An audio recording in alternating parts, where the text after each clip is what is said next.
Hi guys, today we are making Valentine's vases for our staff customers. So we're doing dozen roses with some leather fern and salal as our greenery and some baby's breath for filler. So we're gonna start by getting all our materials and tools together, filling our vase with water, and starting with our greenery. We're gonna make a collar of greens, first with the leather fern and then adding in the salal. It's important to trim stems down so that these hang out just about an inch to 2 inches above the top of the vase. And they have a lot of pollen dust, so we're gonna wipe them down. Be careful of ones that look like this with the white spots. We don't wanna use those. In total, I'm using 4 to 5 pieces of fern and salal each. I did fern first and then the salal, but I am intermixing them. And we will eventually add some extra salal at the end up into our roses. So this is just kind of setting our baseline.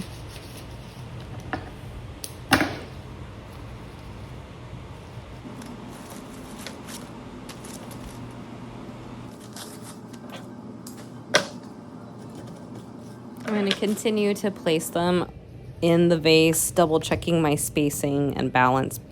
It is a round arrangement viewed from all sides, so it's important to keep checking and rotating your vase as you go.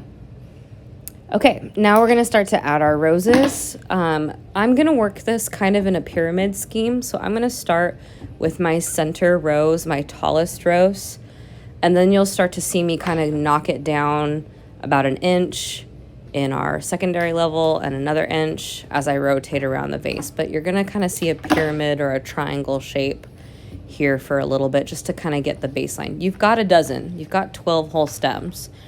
So you have a lot to work with. And they're not gonna stay exactly where you place them at first for a while. There's not enough material in the vase to hold them there permanently. So don't get afraid of that. It's gonna move on you. You're just gonna keep reestablishing it as you go. Some of you are gonna be lucky and get roses that are totally prepped for you, or they're just naturally that way. There's not a lot of leaves or thorns to be removing.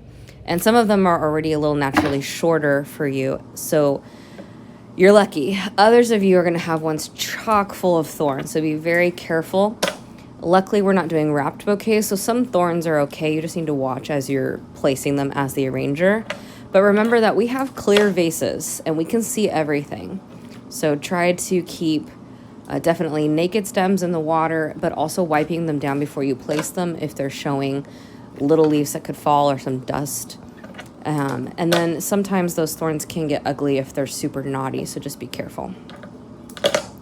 So I'm going to continue to place my roses. Notice they're varying heights, and I will get a little bit lower and closer to the fern, but there should not be roses in that fern collar level. We want to stay above that by about an inch.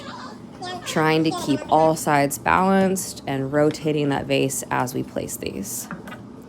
I'm also checking the quality of the roses as I'm placing them before, so I'm trimming them, I'm checking the thorns and the leaves, but I'm also checking rose petals. I think I removed at least one petal from every single rose. So you're looking for brown or yellowing spots, holes, just anything that doesn't make them look good. We're trying to make them be as polished as possible.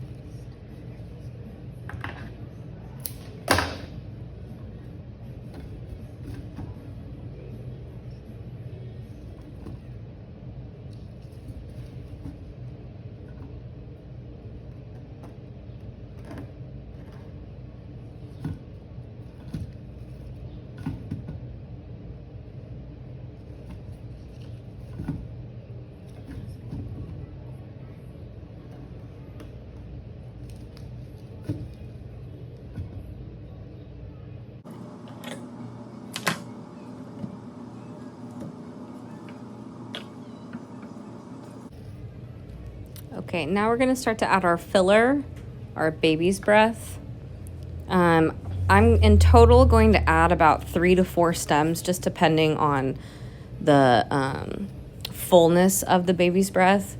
At this point, I'm not caring what it looks like as far as amount. I'm caring about my placement. I'm going to place all of it in the vase, and then I'm going to go through and give it a haircut and trim it out and thin it. The height of the stem of the baby's breath is just about perfect straight out of the bucket for this arrangement. We want it to be as tall as our tallest roses, but not taller than. And then if you can do that with your tallest point of your baby's breath, all of the plant will start to fill in all our empty spaces. So I'm going to stick about 3 to 4 pieces in, and then I'm going to start to rotate and trim.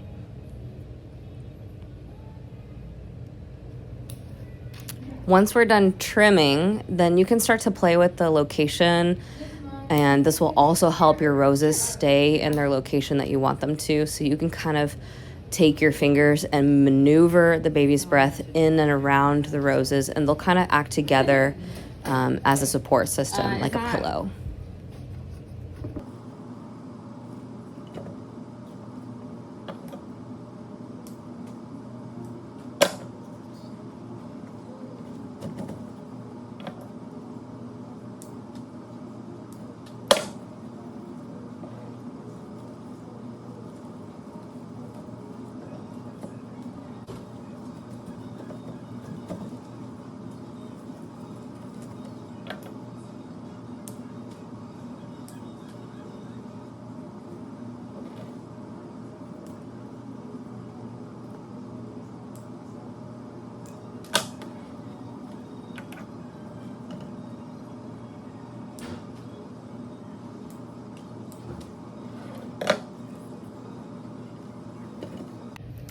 All right, now that we're done using our fillers, I'm still noticing some empty or more sparse places in this arrangement. And I know if I use more baby's breath, it's gonna be too much color and it's gonna overwhelm the roses, and I don't wanna do that.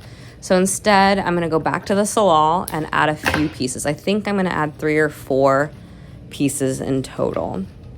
This is also a win-win situation as far as the color scheme goes. There's not a lot of natural leaves left on these roses by the time we put them in the vase. They didn't come with very many to begin with, and we end up removing most of them because they're lower in position on the stem for when we're trimming them for the vase. So this helps bring more green up into the arrangement so that it doesn't look so chunked out from the collar being low and then nothing up top. The most important part here when adding the Floral is that the roses don't get hidden by them. So place the Floral in your empty spots, but then take a moment and really check it out and try to weave and maneuver those roses in and out of the Floral so they're still the star of the show. Keep rotating a couple more times all the way around, double checking for balance and proportion. Our last 2 steps, when we have everything looking the way we want it to, we're gonna add a bow to the neck of the vase. We're gonna use chiffon ribbon today in a coordinating color, and we're just tying a regular old shoelace bow. So tie a knot and then tie the shoelace bow. Trim your tails so they do not go further than the length of the vase. We don't want them touching the table, but we do want them showing in the downward position.